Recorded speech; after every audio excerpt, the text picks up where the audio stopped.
Good morning, everyone. I am Margarita Smith Narcisse, and I'm the Associate Dean of Student Affairs, and welcome to St. Paul School Theology, where we want to acknowledge the land that we are on. Our Kansas campus is located on the traditional land of the Kikapua, the Kakaski, the Kawa, Kansa, and Osage nations. And our Oklahoma campus is located on the traditional lands of the Kickapoo, Osage, Kiowa, Wichita, and Comanche nations. We are glad that you are here for our first forum of the 2021-2022 academic year. Forums are an hour-long conversation centered on practical aspect of ministry and around various topics with the question and answer period. So for you to ask questions, type it in the chat and our moderator will read your questions for our guests to answer. Today, our moderator is Dr. Israel Kamazandu, the Lindsay Farrago Associate Professor of New Testament and Biblical Interpretation. So good morning and welcome, Dr. Kamazandu. Dr. Eboo Patel is the founder and president of the Interfaith Youth Corps, a nonprofit organization working to make interfaith cooperation and social norm in America. He is a respected leader on national issues of religious diversity, civic engagement, and the intersection of racial equity and interfaith cooperation. He is the author of 4 books and dozens of articles, and is a fluent, frequent keynote speaker at colleges and universities, at philanthropic convenings and civic gatherings, both in person and also virtually. He served on President Obama's inaugural Faith Council. Eboo's contributions include the books, Acts of Faith, the story of an American Muslim and the struggle for social of generation. The struggle for the soul of a generation, sacred ground, pluralism, prejudice, and the promise of America. Interfaith leadership, a premier and out of many faith religious diversity, and the American promise. Eboo holds a doctorate in the sociology of religion from the Oxford University, where he studied on a Rhodes Scholarship.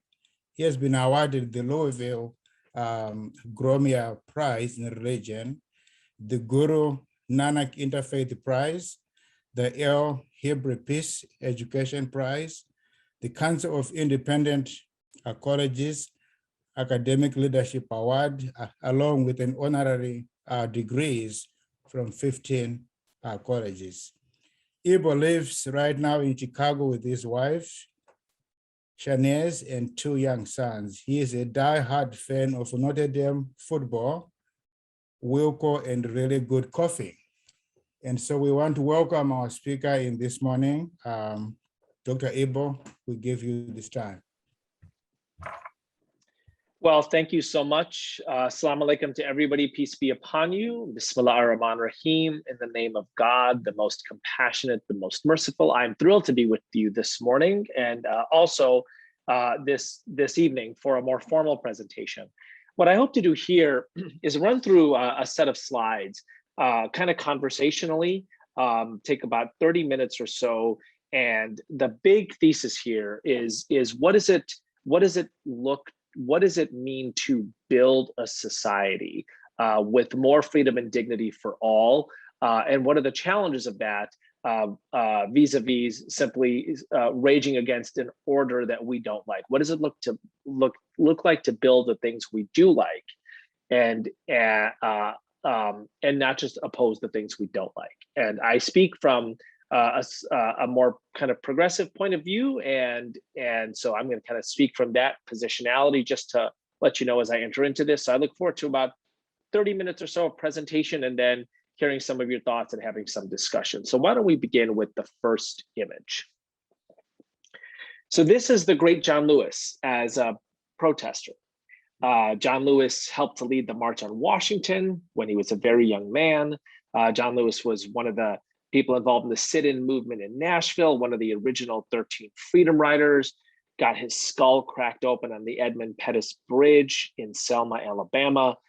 He did as much as anybody to bring down the evils of legalized segregation, particularly in the American South, and to end Jim Crow, a remarkable figure. Here's another image of John Lewis. This is John Lewis, the congressperson, many times over from the 5th District of Georgia. And when he was asked by a journalist, what does it look like? What does it mean to go from being a protester in the South to being a policymaker in the nation's capital? John Lewis said that the drama in the streets always ends, and you need to continue the movement of progress by other means. And one of the things that John Lewis does as a congressperson is that he proposes the legislation that founds the National Museum for African American History and Culture. And I think of that as an institution of a better order. So I think of these earlier images of John Lewis as somebody who protested against an evil regime, and these later images, more recent images, as somebody who built a better order. And the question that I want to raise for you is, what's the difference? What different skills, what different energy, what different vision do you need from going from protesting against a regime you don't like to building a society that you do? Next slide. This is the great Robert Moses, sadly passed just a couple of months ago. Like John Lewis, Robert Moses was one of the people who brought down the evil regime of segregation and Jim Crow in the American South. He was the leader of Freedom Summer. He was one of the co-leaders of SNCC with John Lewis. He was the head of COFO, which is the federated organizations of other civil rights organizations. There are great stories about Robert Moses being the sole protester across the street from grocery stores and schools that didn't let Black people in, right? He, like John Lewis, brought down the evil regime of segregation, principally in the American South. And here's another image of Robert Moses. What does he do after his days of protesting against Jim Crow? He moves to Cambridge, Massachusetts. He's got a family. He starts doing a PhD at Harvard, and he notices that in the school that his daughter goes to, the African American and minority kids are shunted into lower level math classes. And what that means very concretely is they take algebra 2 or 3 years later than the wealthier white kids. And Robert Moses knows from his own time as a teacher that algebra is the gateway to higher level economic and educational opportunities in America. So if you take algebra later, you're basically shunted onto a second class track, at least economically. And so what Robert Moses does is he creates an innovative way to teach algebra to poorer and minority students. He calls it the Algebra Project. And he talks about it as one of the institutions of a better order. Now, I want you to just think about this for a second, right? Robert Moses is known as a lion of the civil rights movement, right? This person who would be the sole protester outside of segregated schools and grocery stores. And then he went on to become a math teacher. And I love his attitude towards it. It's actually written about in this great book that's published by the press that publishes my work, Beacon Press. He says, listen, this is all the same work. This is all the work of freedom. Sometimes the work of freedom requires you to protest against segregated schools. Sometimes the work of freedom requires you to figure out how to teach math better and work with teachers and work with principals and work with philanthropists. But all along, I've been doing the work of freedom and dignity. Now, I want to say that this might be part of the same work at kind of a theoretical level, but it takes a whole different set of skills to figure out a better way to teach math to poor kids. A whole different set of skills to figure out how to get funding for an organization, to partner with principals, to organize teacher workshops. It's not a more important set of skills, but it's a different one. And I think what is remarkable is that these two individuals had the skills to protest and the skills to build. They had the skills to take down an evil regime and the skills to erect a better order. And it's one of the things I want us all to consider throughout the course of this talk and really the course of your educational and professional careers. What does it mean not just to take down the things you don't like, but to build the things you do? Next slide. So this is actually one of the themes of Hamilton, right? Not just Hamilton's life and the life of what we might call the European founders of the 1776 generation, but it's the theme of that great work of art that is Hamilton. And one of my favorite scenes is the early part of Hamilton is this individual who refers to himself as young, scrappy, and hungry, and he will give his life to set us free. He's got kind of an opposer energy, right? He's got a tear down the evil regime energy, and then they win, and he goes on rejoicing and rejoicing. And his mentor, George Washington, says, "Hey, you think defeating an empire was hard? Let me tell you what's really hard. Building a democracy is really hard. And what we're about to embark on is harder than a revolution." And I think it's interesting to just consider that, right? It's interesting to consider. There are lots of revolutions that don't end in anything better. I'm going to say that again. There are lots of revolutions that don't end in anything better. What does it look like to build a more beautiful society? It is one thing to fire up a crowd. It is another thing to organize a free trial and a fair trial. It is one thing to get people angry about something. It is another thing to operate a little league year after year after year. It is one thing to say that the school is racist. It is another thing to be in charge of a school that is anti-racist and to figure out how to get kids to learn day after day, week after week, year after year. The challenge I set forth is, what does it look like to be the builders of a better society, not just the opposers of one that we don't like? What does it look like to build the things we do and not just oppose the things we don't? So I started, one of the kind of things that shook me into this way of thinking most recently, next slide, is a column that the great Michelle Alexander of the New Jim Crow, that book that really shook the world, right? So she wrote this piece in 2016 or 2017, the New York Times, when the resistance was going hot and strong. And I imagine you remember that. And Michelle Alexander writes this really courageous piece and says, we're not the resistance. We are the cultivators of human freedom.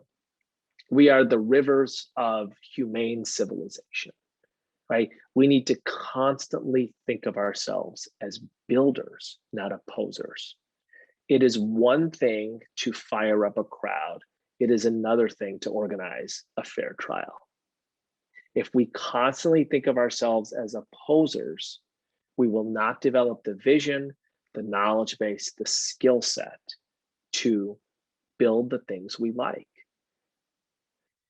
Next slide. I think of this in context of, one of my favorite activist lines. I'm sure that you've heard it a million times, right? Power concedes nothing without a demand. It never did, and it never will. Okay. What happens when you win? What happens when you win?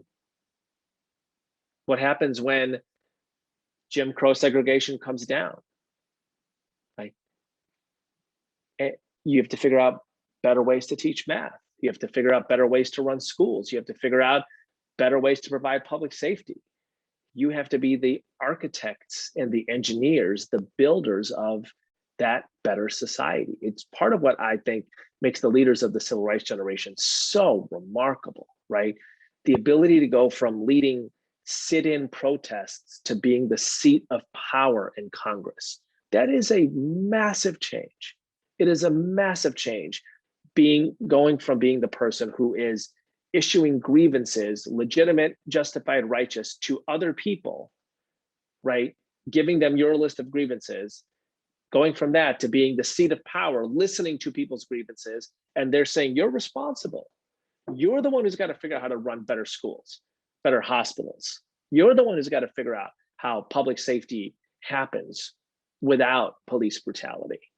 Power concedes nothing without a demand. It never did and it never will. Fine. Demand from power. What happens when you win? What happens when you have power? What happens when you're the one responsible? What does it look like for you to be the leaders, for us to be the leaders of that better order, people demanding from us? Next slide.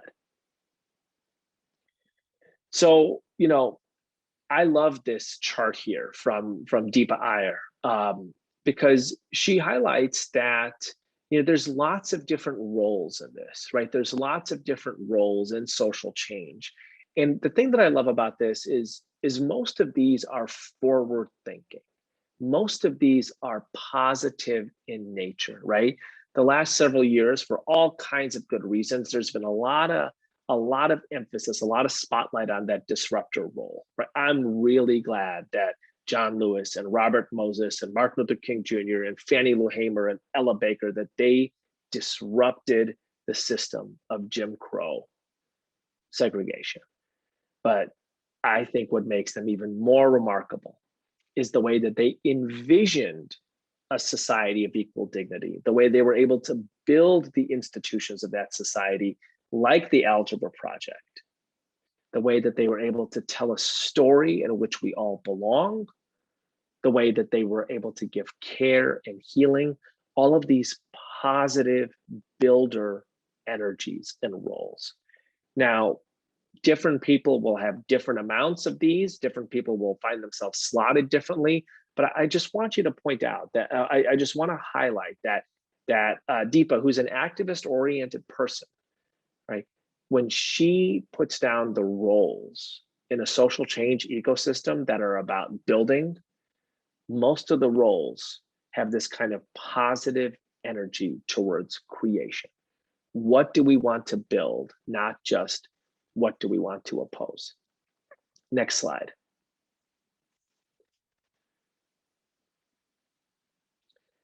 So one of my favorite stories about the opposing energy versus the building energy is in Baldwin's The Fire Next Time. It may be my favorite work of nonfiction. And if you have a couple of hours to yourself, go to a coffee shop, make yourself a mug of hot tea and sit down. It's, book is 120, 150 pages long, something like that.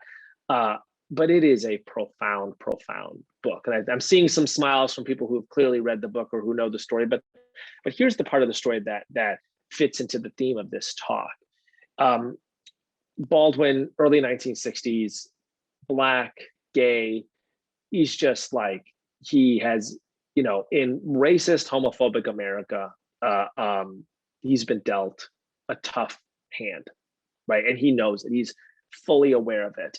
And at the time, the Elijah Muhammad and the Nation of Islam is a growing force. I'm watching the Muhammad Ali documentary on PBS, and it's beautifully done, and it kind of tells the story very well. In any case, James Baldwin gets an invitation to go down to the south side of Chicago and to have dinner with Elijah Muhammad and some of his closest Nation of Islam associates. And Baldwin, fully aware of what the nation thinks of gay people, is a little bit trepidatious about that, but he identifies with Elijah Muhammad's anger. Identifies with Elijah Muhammad's anger. So he goes down to the south side of Chicago and he sits at dinner and he finds himself growing increasingly uncomfortable. Right? Even though he identifies with Elijah Muhammad's anger, he doesn't like the gender segregation. He doesn't like that whenever Elijah Muhammad says something, everybody else just agrees immediately. He doesn't like the talk of a separatist Black society. He thinks to himself, what's going to happen to my white friends? He doesn't like the kind of social control that the nation has on its members, and even at that dinner on him, the nation, Elijah says, we're gonna drive you home so that you don't get caught up with any white devils. And Baldwin thinks to himself, actually, I'm heading to the north side to have a drink with a white friend, but I can't even tell you that. I can't tell you I have white friends because who knows what you'll do, right? Who knows how that will land. And he comes to this conclusion. It's a profound conclusion. He's like, I understand your anger, but I don't want to live in your world, right? I understand why you are opposed to the world that we live in now, this racist world, but I don't like the one that you are envisioning and building. It doesn't have room for me. It doesn't have room for my friends. It doesn't have room for the kind of friendships and relationships that I want to have. It doesn't have room for equal dignity. It's not a society I want to live in. It's a really powerful insight that Baldwin has, right? And I think about this sometimes. Like, I think to myself, I might agree with some of the people who oppose the things I don't like in our society. What would society look like if they ran things? Would I want to live in that? How would my family do? How would you do? How would the people you care about do? All the people you care about, right?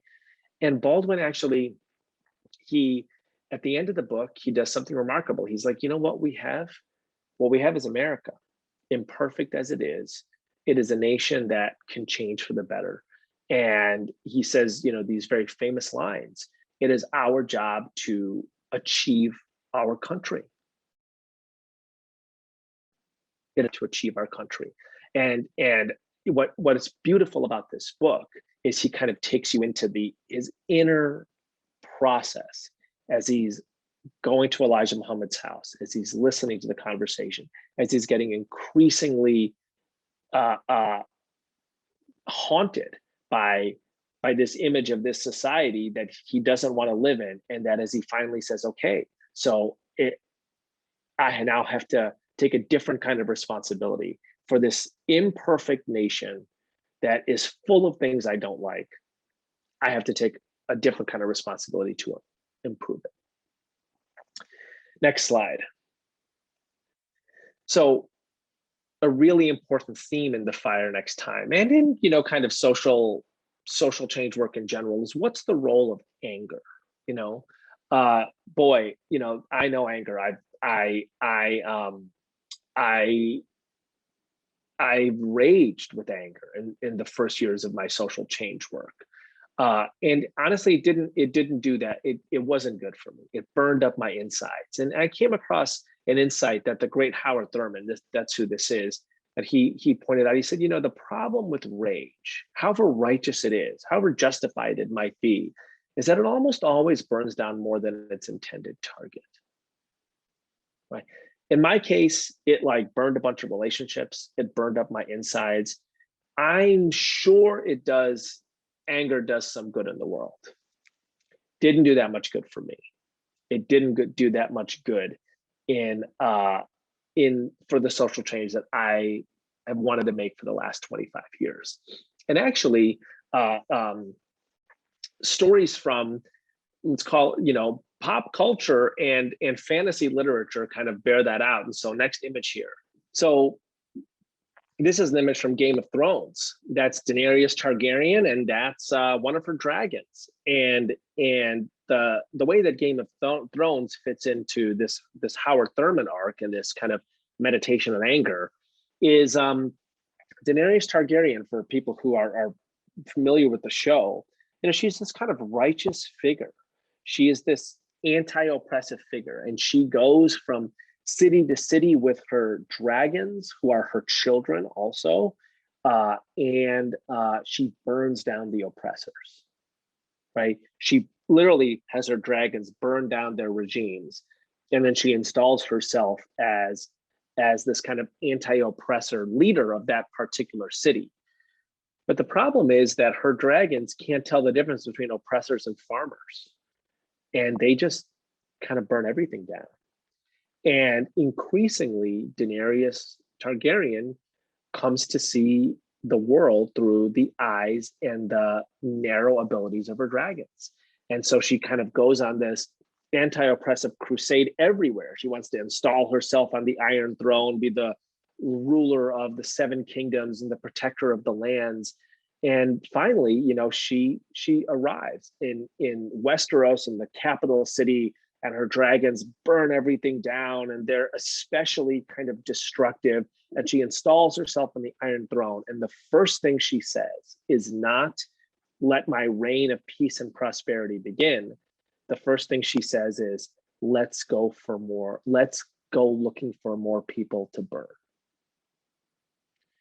And part of what's striking is she literally does the exact opposite of John Lewis and Robert Moses, right? When they win, they take leadership positions in the new society. When Daenerys Targaryen wins, she realizes, honestly, she doesn't really have the skills of a ruler. She doesn't have the skills of a leader. She's got this righteous instinct, and she's got her dragons of anger. And all that she is good at is burning things. It's all she's trained for. And so when she takes a leadership role, she can't quell her anger. She can't make the change. All she does is say, "Let's go looking for more things to burn." I think that that's a danger for social change agents. I think it's particularly a danger of anger, right? What do you do when you're in charge? What do you do when you're in charge? You can't just go looking for more things to burn, because now you're responsible. You're the one who has to organize the election or the fair trial or to run the school or to respond to the disaster. What does it look like to be in charge? In the Game of Thrones, she couldn't do it. And a lot of the reason was because her principal motivation and her principal skill was anger. Next slide. So this is one of my mentors, and through our relationship, it kind of tells the story of my own change from, the fire-breathing dragon in the previous slide. Somebody in my early kind of social change days, when I just saw evil regimes everywhere, and I would stand up and shake my fist and tell people what they were doing wrong. And as I started getting involved in interfaith work, I did more of that, right? I would stand up at interfaith conferences. I would put my fist in the air. I would say, "This is too white. It's too old. It's too boring. It's all about talking and not enough about action. Where's the young people? Where's the real religious diversity? Where's the commitment to racial equity?" And I would, go on and on. I was a disruptor. And this woman, Yolanda Trevino, an indigenous Mayan woman, came up to me. This is 1998. It's at the United Religions Initiative Global Summit at Stanford University. I'm 22 years old. She came up to me and she was like, "That's actually really compelling what you're saying. It's really interesting that interfaith work should not just be about senior theologians talking. Interfaith work should be about young people acting. And at the center of that should be racial equity, and it should have an edginess, and it should feel passionate. I really like that. You should build it. You should build it." Right? And there was nothing dismissive about what she was saying. She wasn't saying, "Your critique is wrong." She was basically saying, "Boy, with a vision like that, it deserves to be built." So 23 years later, here I sit, over the course of 23 years, I have been part of building what is now the largest interfaith organization in the Western Hemisphere. Young people from diverse religions acting, racial equity as a core pillar. Let me tell you something. It is very different to build an organization, to figure out what programs to run, to hire staff, to manage staff, to let staff go, to raise money, to be responsible. It's a very different thing than telling other people what they're doing wrong. Now, I'm glad that I had the analysis and the gumption to tell other people what they were doing wrong. In some ways, my positive vision emerged within a critique. But honestly, I wish I had developed the skills to build earlier, because it was a real challenge to move from critic to builder, a real challenge. But ultimately, and I'll end with the next slide and this line, the goal is not a more ferocious revolution. The goal is a more beautiful social order. And if we're going to have a more beautiful social order, we're going to need to have a whole lot more architects and engineers and builders of that. And I look forward to being compatriots with you in that process. Thank you very much.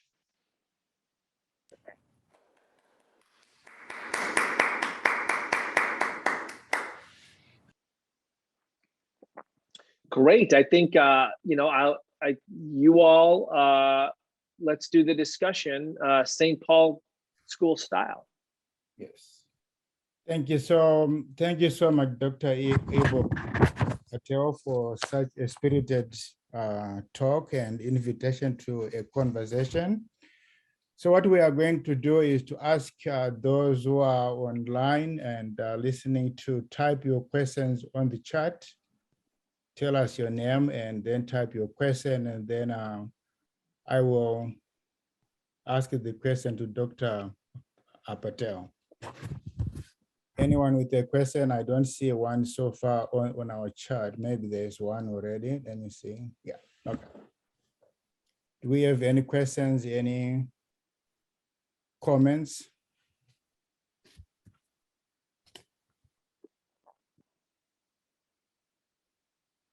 I'm back this evening, so I understand that some of this might take some time to percolate, and if this evening's Q&A session might maybe include some of references to this talk as well.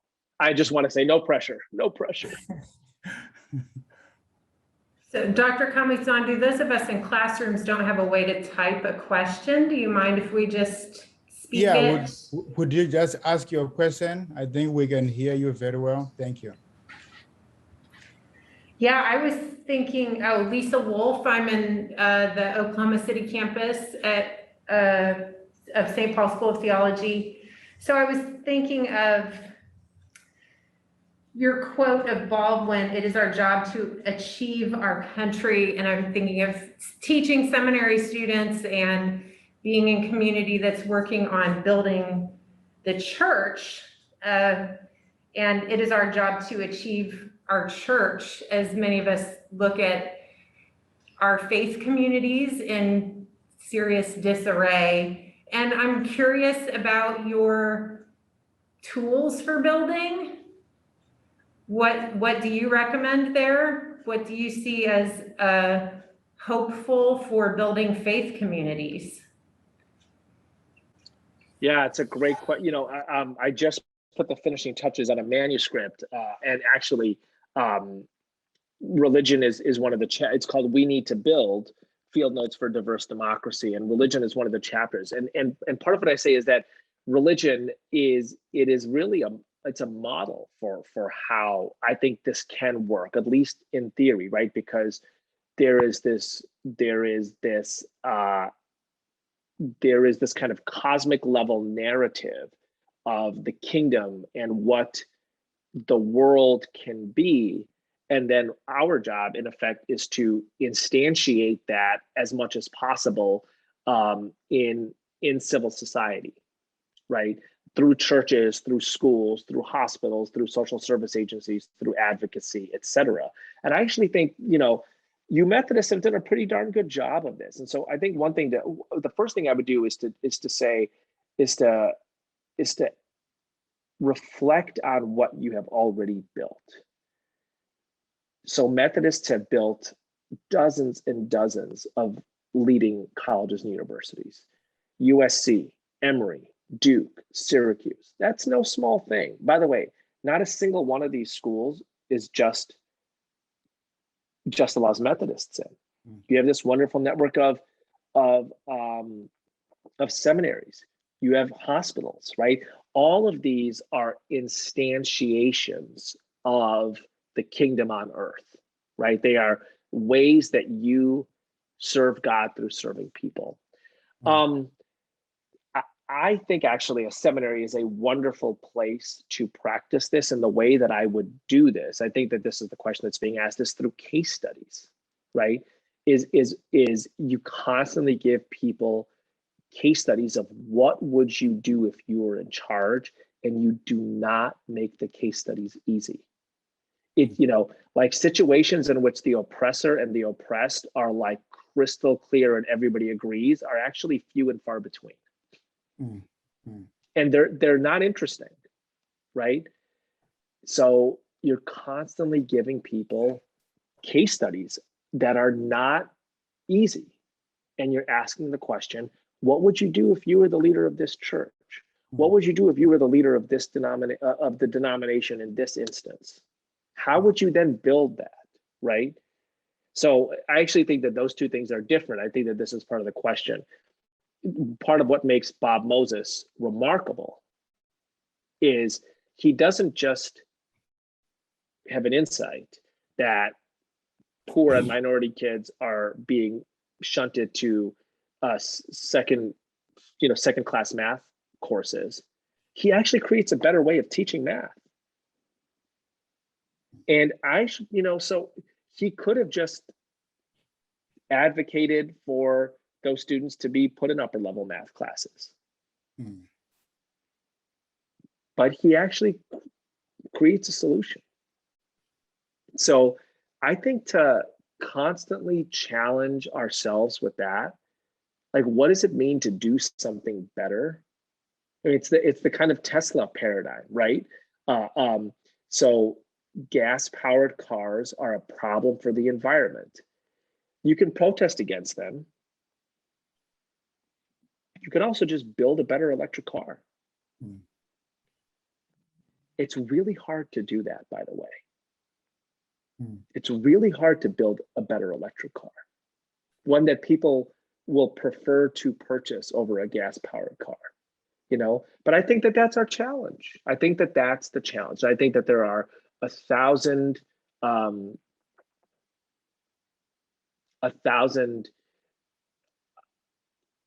examples of this within churches. What does it look like to do this better? Thank you, Dr. Patel and Dr. Lisa. I'm curious if I could ask a question and just get. Sure. I'm curious from your vantage point, faculty and students, administrators at St. Paul School of Theology. Do you think theological schools and seminaries are doing this well right now? I'm just curious. Preparing people to be the architects of a better order, to basically create Teslas and not just protest gas-powered cars. I don't know. I see a number of faculty members and staff and students who want to tackle that question from Dr. Eboo.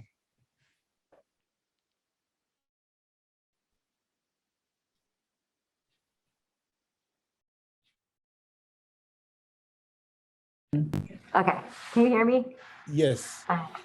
Hi, Dr. Patel. I'm Casey Sigman. I teach preaching and worship at St. Paul.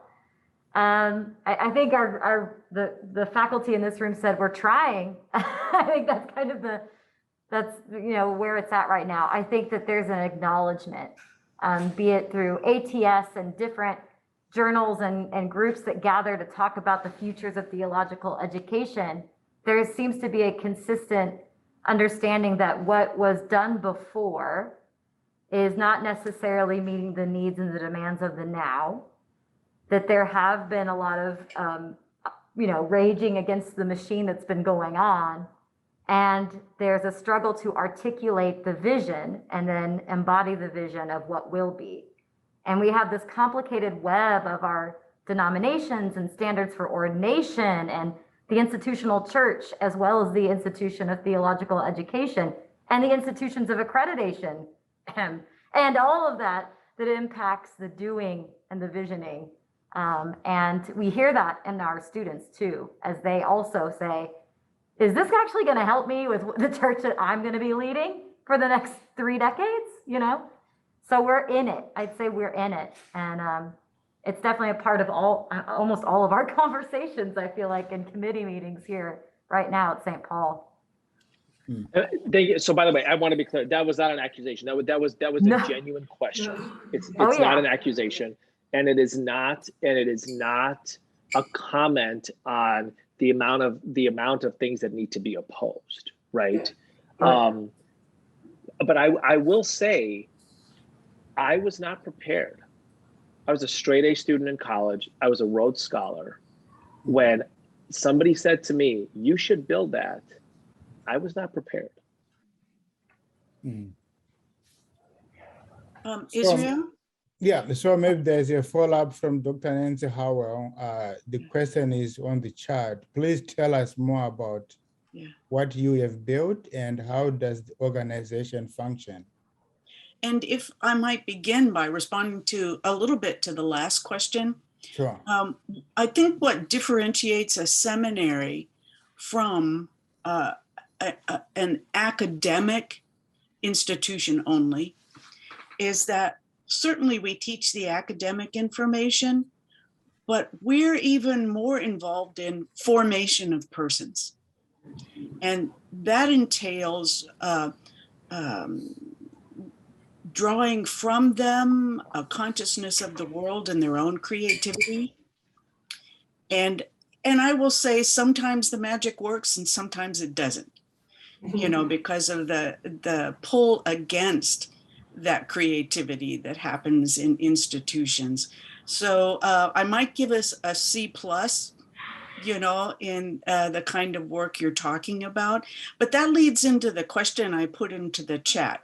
What's helpful to students often and what helps us teach is telling the stories about how people who have succeeded have done the creative, innovative work. So could you tell us more about how you built this new thing in interfaith work and what it looks like and how people can become involved? Sure. So thank you for that question. By the way, you know, of the books that I've written, all of them have some material on the building of IFYC. You know, Acts of Faith, my first book, is kind of the story of the founding of it. Sacred Ground, my second book, is kind of like, in some ways, the narration of the adolescence of the organization. Interfaith leadership, you know, so, and then my most recent book, which will be out in February or March, is called We Need to Build, which is really the kind of articulation of the organization into its mature phase. So I would say, like, if I had to describe myself as something, it's an institution builder, and the people that I admire the most in the world are people who built institutions. They're the Jane Addamses of the world, the Brian Stevensons of the world, and so. You know, the people who build and run seminaries, the people who build and run colleges and universities. So IFYC is the purpose of the institution is to help America recognize the great potential of its religious diversity and to unlock that potential. It is to shift the narrative of the nation from America as a Judeo-Christian country to an interfaith nation that includes everybody from atheists to Zoroastrians, from spiritualists to Orthodox Christians, from Sunnis to Shias, and to nurture respect for those identities, relationships between those communities, and a commitment to the common good.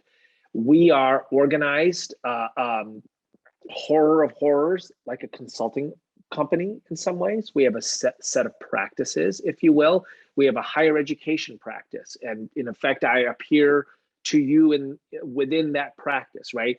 We do speeches, we do trainings, we consult with college and seminary administrations on interfaith strategic plans. We run an annual Interfaith Leadership Institute where we train people, college and graduate students, to go back to their campuses and start interfaith service projects and interfaith groups. If you look at ifyc.org, you'll see a set of these things, a set of these kind of programs for higher ed. We are doing the same thing for an American healthcare, for private companies, for the field of bridge building. We have an online journal called Interfaith America, which kind of publishes thought leadership on religious diversity in America. We have worked with, governments from the Bush administration to the Biden administration, everybody minus the Trump administration, frankly, for obvious reasons. So it's a $10 million shop. It's 50 people. And, we want to be one of the nation's vital civic institutions. So, I think to myself, there are a set of great issues that define American life. Racial equity would be one. There's a set of vital institutions, the NAACP, the Urban League, the Color of Change, which are dedicated to that issue. Another issue would be civil liberties. There's vital institutions like the ACLU dedicated to that issue. We think religious diversity is a deep and powerful issue in American life, and IFYC seeks to be one of the vital institutions that's addressing that issue. And the way we do our work is we effectively speak, train, provide thought leadership and consulting to a range of sectors in American life.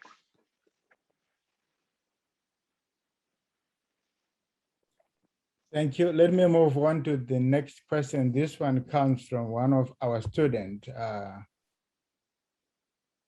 Sharon Tate, are you online?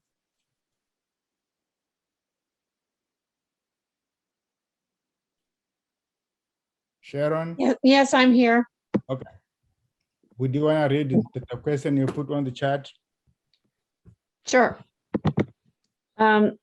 My question is in relation to what you were talking about, Bob Moses.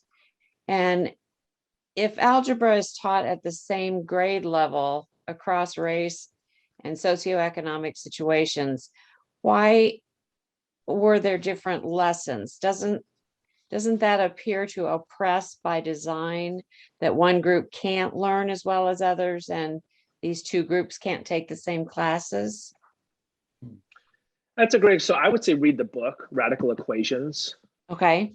Read the book. But, I taught for a few years. In some ways, I'm still different groups often need different approaches.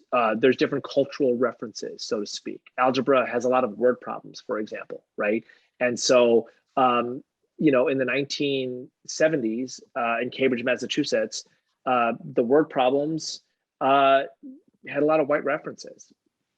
Okay. This is, but the book is really beautiful about this. And part of the reason is that the book is mostly about solutions.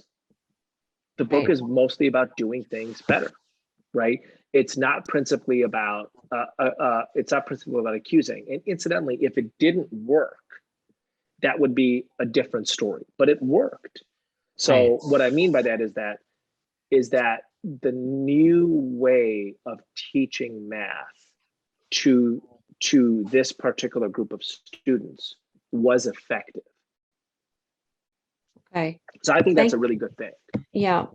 Thank you.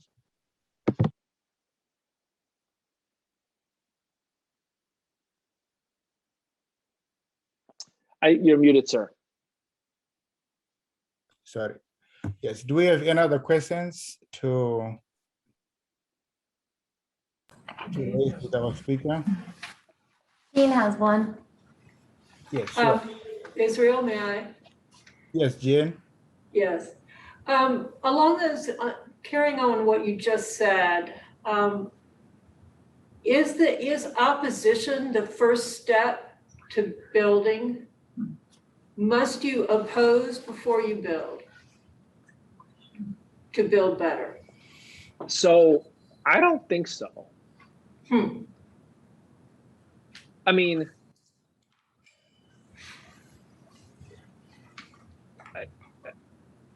think so.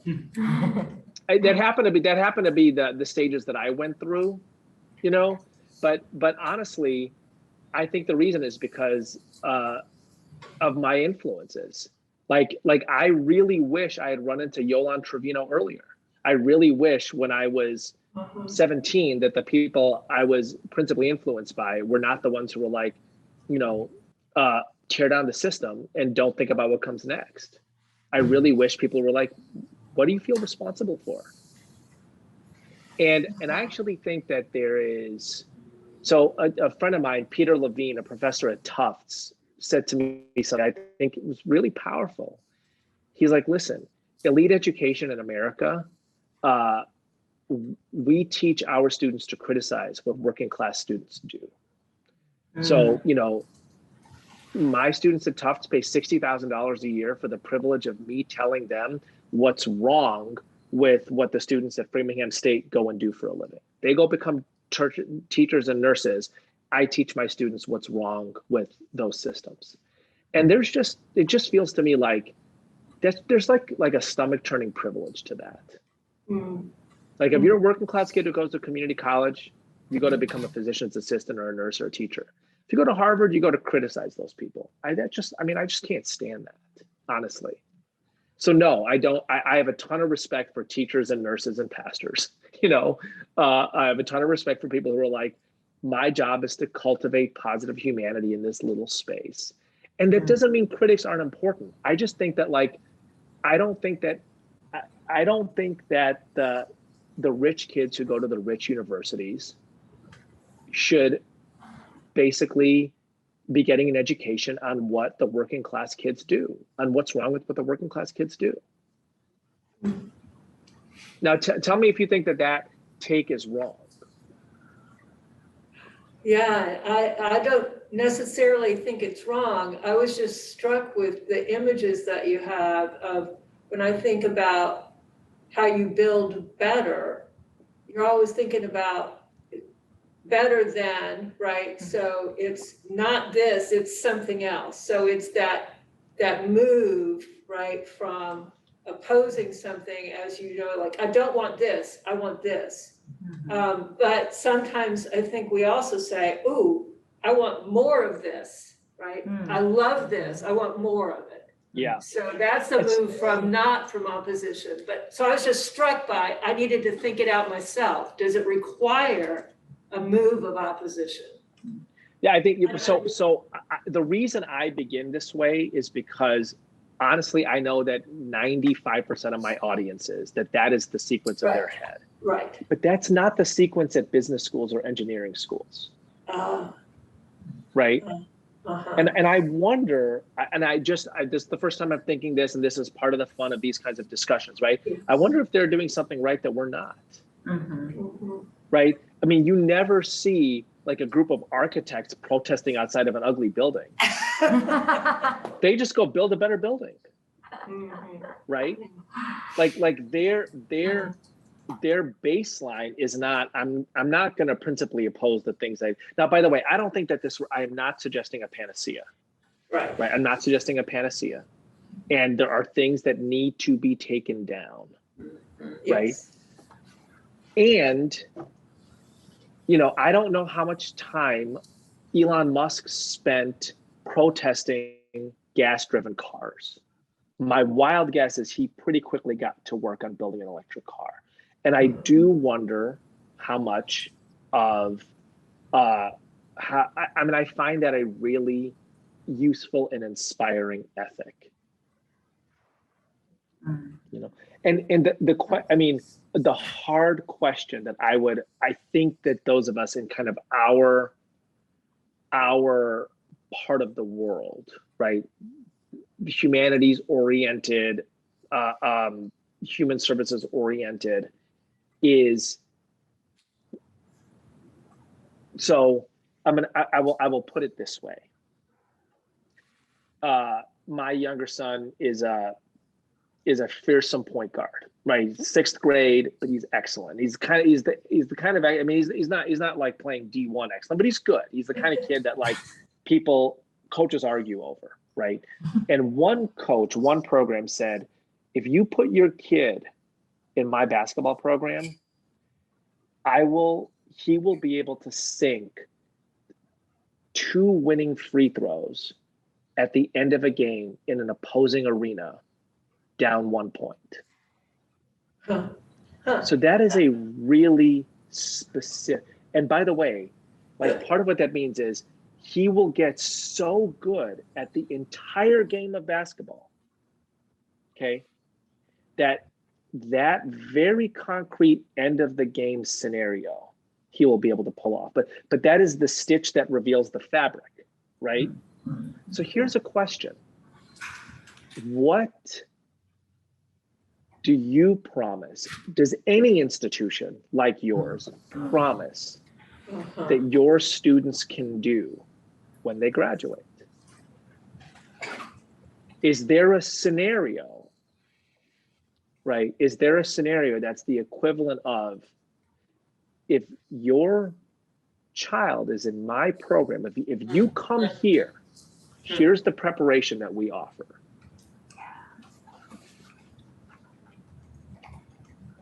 The analogy is imperfect in 100 ways, but it might be illuminating in some. Yeah.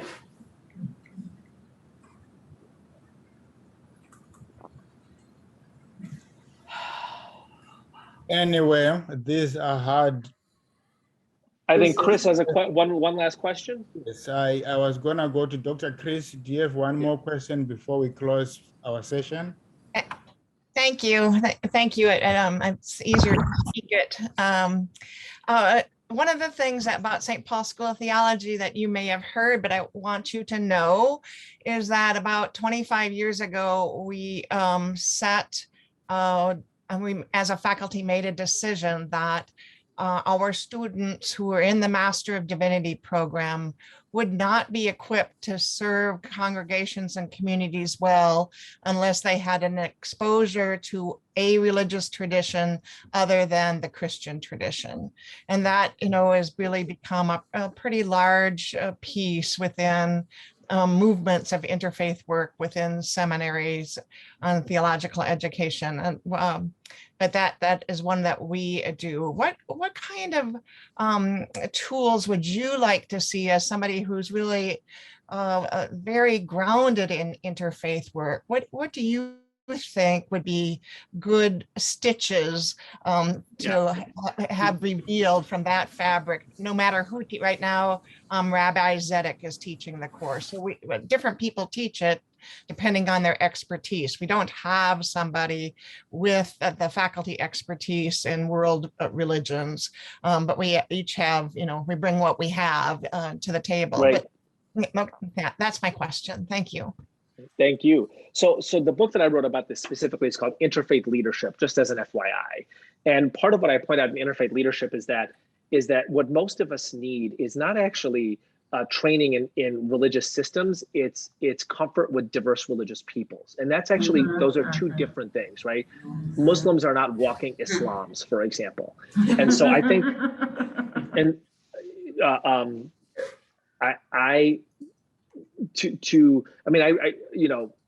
interfaith leadership is used in a number of seminaries for, I think, precisely for the reason that you're articulating. And part of what it does is it names a set of skills that are useful for pastoring a church in a religiously diverse area. Do you have a radar screen for religious diversity? Can you tell an inspiring story about interfaith cooperation? Can you facilitate a dialogue between people from different religions? Let me give you one. If you are involved in refugee resettlement, and I hope you are, and you imagine the diverse religious traditions that different refugee groups come with, right? And the fact that many of them are fleeing religious persecution. I mean, people who are fleeing Afghanistan right now, they're Muslims fleeing Muslim persecution, right?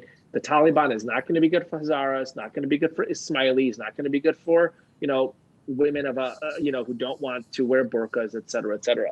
What does it mean to be the kind of Methodist who can work with refugees from different religions in a way that is appropriate for their religious identity?